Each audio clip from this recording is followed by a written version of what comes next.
In this tutorial, we'll show you briefly how to use the function goalSeek. It's actually not a function, it's part of a data analysis. And let's look at the current situation, then we'll explain how to do it.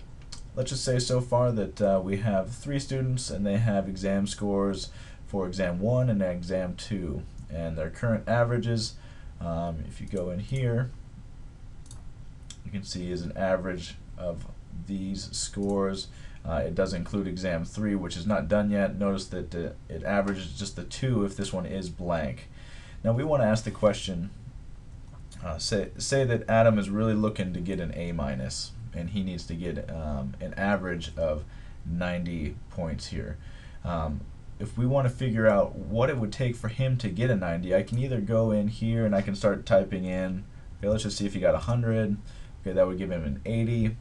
I could do 110 and this sort of thing, and I could continue to go through an iterative process of checking value by value.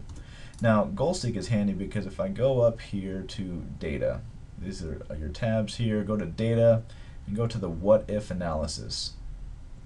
I'm going to click on what if and go to goalSeek, and now I'm going to set this cell, I want to set it to E4, so this is for Adam, his average. I want to set that cell for him to a value of 90 by changing, and I want to change exam 3. Okay, so it's going to go through and set the average cell for Adam to 90 by changing this other one. As I hit OK, you'll see that it iterates through all the processes until it comes to 129.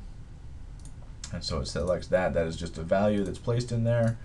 129 is what he needs to get an A. So that's how you use goalSeek, and Adam's going to have a little difficulty coming through on that test.